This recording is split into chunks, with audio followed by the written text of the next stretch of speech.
Hello everyone. DPM 73. Let's see what we have today.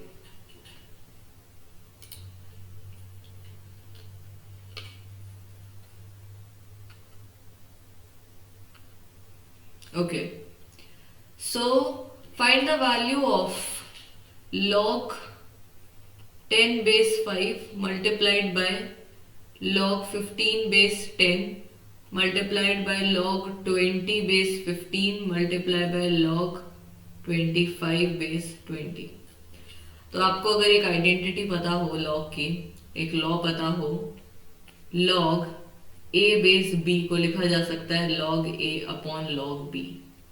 ठीक है, सो मैं हर एक चीज में यही अप्लाई कर दूंगी. मैं log 10 upon log 5 into log 15 upon log 10 into log 20 upon log 15 into log 25 upon log 20.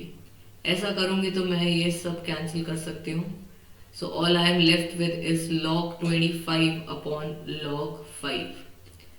25 को लिखा जा सकता है 5 स्क्वायर और हमको पता है log a पावर b जो होता है वो b log a हो जाता है. सो ये बन जाएगा 2 log 5 अपॉन log 5. log 5 से log 5 कैंसिल हो जाएगा. My answer will be 2. ठीक है, moving on next question. If 3x plus 4y plus z equal to 30 and 5x plus 7y plus 2z equal to 53, हमको इस चीज की वैल्यू फाइंड आउट करनी है. देखो अब यहाँ पे दिक्कत क्या होगी, हमारे पास 3 वेरिएबल है, इक्वेशन सिर्फ 2 ही है. ठीक है, so I have a technique to solve this. क्या कर सकते हैं इसमें, देखो. सो क्या करो, इसको कोई नंबर a से मल्टीप्लाई कर दो, इसको किसी नंबर b से मल्टीप्लाई कर देंगे. ठीक है, so what I will do is मैं x के कोफिशिएंट्स को सब्ट्रैक्ट करूंगी दोनों इक्वेशन में. ठीक है, सो ये हो जाएगा 3a माइनस 5b. ठीक है, और वही मैं y के कोफिशिएंट्स को भी सब्ट्रैक्ट करूंगी 4a माइनस दूसरी इक्वेशन में से 7b. ठीक है, अब जो मेरे को रिजल्टेंट चाहिए ना x और y के कोफिशिएंट्स, उनको मैं इसके साथ रेशियो ले लूंगी. यहाँ पे 7, x का कोफिशिएंट 7 चाहिए और y का कोफिशिएंट मेरे को 10 चाहिए. इस चीज को कर दो इक्वेट. समझ में आया क्या किया मैंने? मैंने पहली इक्वेशन 1 को a से मल्टीप्लाई किया, इक्वेशन 2 को मैंने b से मल्टीप्लाई किया, x की कोफिशिएंट को दोनों इक्वेशन से उठा के सब्ट्रैक्ट किया और डिनोमिनेटर में मैंने जो रिक्वायर्ड x का कोफिशिएंट चाहिए वो लिखा. सेम चीज मैंने y के साथ किया और उसको मैंने इक्वेट किया. यहां से मेरे को a और b के बीच में एक रेशियो मिलेगा, उसको कैलकुलेट करते हैं कितना होगा वो. This becomes 30a minus 50b is equal to 28a minus 49b. 28a को उधर लेके जाएंगे तो बनेगा 2a और माइनस 50b को उधर लेके जाएंगे तो plus 50 minus 49b. So a by b की जो मेरे को वैल्यू मिली है वो मेरे को मिल गई है 1/2. ठीक है, अब मैं a को मान लूंगी 1 और b को मान लूंगी 2 और इस इक्वेशन में मल्टीप्लाई कर दूंगी. सो a को मैंने 1 माना तो इक्वेशन एज इट इज रहेगी 3x plus 4y plus z equal to 30. यहाँ पे मैं 2 मल्टीप्लाई कर दूंगी तो ये बन जाएगा मेरा 10x plus 14y plus 4 equal to 106. ठीक है, इस इक्वेशन में से इक्वेशन 2 में से इक्वेशन 1 को सब्ट्रैक्ट कर देंगे तो 3x plus 4y plus 4z होगा. यहाँ z इक्वल टू 30 माइनस कर दो. ठीक है, तो मेरे को मिल जाएगा 7x plus 10y plus 3z की value 106 minus 30 which becomes 76. So that's it, this is your answer. अगर आपको पहले ही क्लिक हो गया होता कि इक्वेशन पे इस इक्वेशन में 2 मल्टीप्लाई करके इक्वेशन 2 में 2 मल्टीप्लाई करके 1 सब्ट्रैक्ट कर देंगे तो वेल एंड गुड, नहीं तो इस मेथड से आपको हमेशा आंसर मिल जाएगा. ठीक है, so your answer will be option A.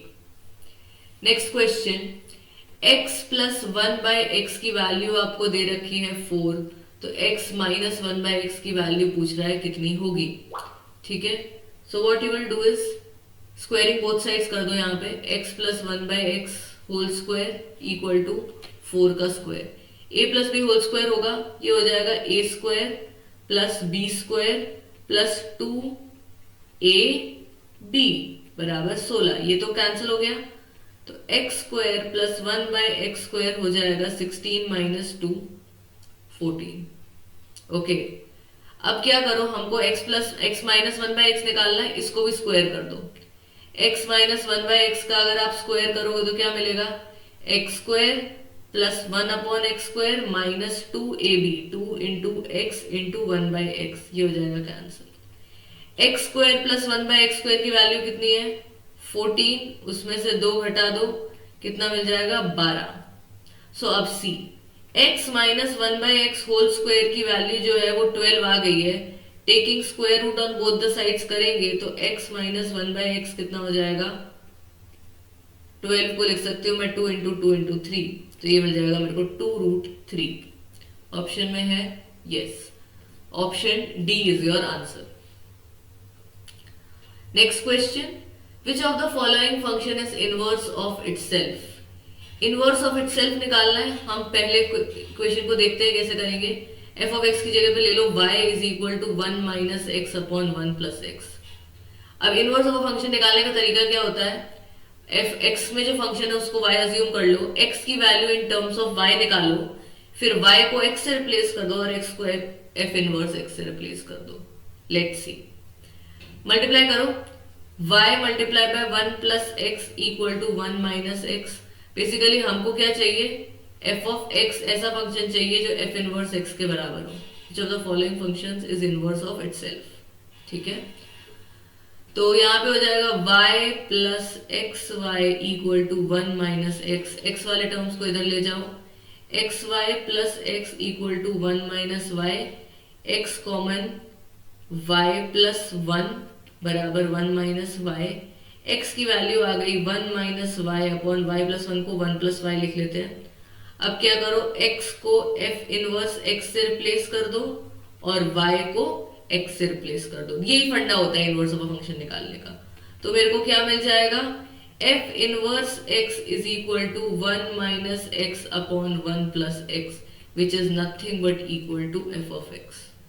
पहले ही ऑप्शन में हमको आंसर मिल गया तो तुमको बाकी को चेक करने की जरूरत भी नहीं है, ठीक है। अब इसको सॉल्व करोगे, जैसे मैं b करके दिखा दूं, y इज इक्वल टू 5 की पावर log x, ठीक है। Taking log on both the sides हो जाएगा log y is equal to log x log 5, है ना, पावर नीचे होता जाएगी। सो log x क्या हो जाएगा, log y अपॉन log 5, ठीक है। तो अब क्या कर लेंगे हम, log x is equal to log y base 5, correct. तो x इज इक्वल्स टू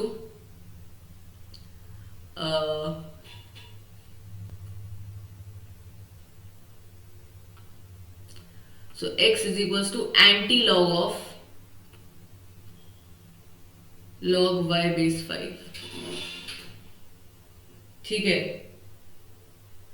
ऐसा करेंगे तो basically this is not equal to f of x, मैं x को f इनवर्स x से भी रिप्लेस कर दूं और उसके बाद anti log of x base 5 करूं, so I won't be getting the same function what I am getting here, ठीक है। x की value in terms of y निकालने जाओगे तो हमको आंसर नहीं मिल रहा है, यहाँ पे बेस हमको कुछ डालना पड़ेगा, यहाँ पे बेस हम लोग को 10 ले लेंगे। सो x इज इक्वल टू 10 की पावर में, x इज इक्वल टू आप डाल सकते हैं 10 की पावर में log y बेस 5, तो f इनवर्स x आपको मिल जाएगा 10 की पावर में log x base 5, so this is not same, ठीक है। सो ऑप्शन बी नहीं होगा, ऐसे ही ऑप्शन सी भी नहीं होगा, ठीक है। Moving on, next question, the fourth term of an AP, मतलब a plus 3d is 14 and 12th term मतलब a plus 11d is equals to 70। a की वैल्यू निकालनी है, हम इस इक्वेशन को सॉल्व करेंगे। अगर a को एलिमिनेट करने जाए तो ज्यादा आसान होगा, बाद में d की वैल्यू डाल देंगे।